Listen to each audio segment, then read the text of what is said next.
this very passionate speech explaining the devastating challenges you and your families and generations have suffered.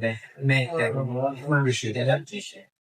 And Mr. Alam, thank you also for sharing the impact on the psychological state, the mental state that this living in exile does have on you and the refugee population. This is a very, very important report. Thank you, mentioned. And Mr. Arman, I want to also thank you, especially the point you mentioned about working with the different youth groups from the registered refugee camps and also from the other camps as well, and the service you're doing for your community. And all of the problems that was mentioned today cannot be solved by the government themselves or UN or UNHCR themselves, but it needs to be worked with together with the community, with all of it.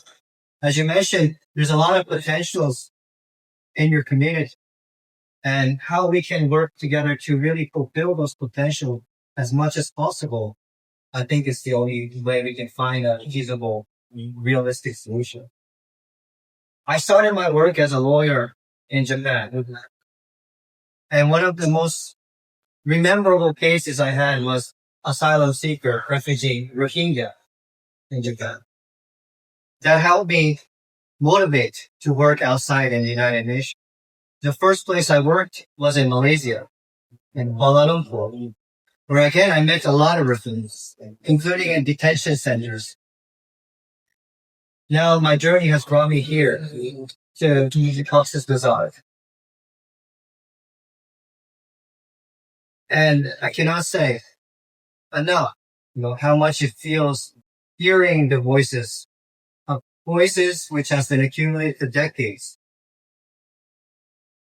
I understand you have approached our colleague in the camp, and he has passed the message, your message, to us. And that's why we are all here from the different units and sections of UNHCR. Because we want to hear.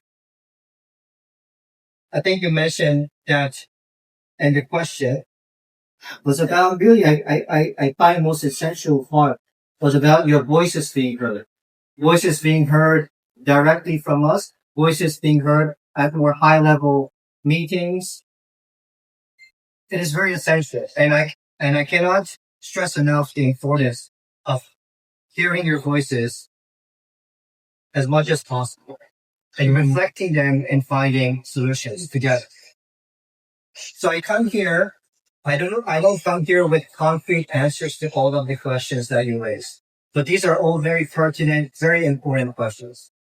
But I would like to explore together how we can make a system where your voices are heard and our voices are heard, and we can find solutions together. And I think this work requires a pragmatic and a practical approach. And I do see that here, I find that there is a community representation. We have community representative. We have a very strong community. So it doesn't need to be that everybody needs to come and talk, but you have proper mechanisms in place where your voices can be passed on as a community and shared with us. And us to also share what we are doing, what we want to do together. So I really look forward that today is one of the important steps toward having such systems where we can talk together and we can find solutions.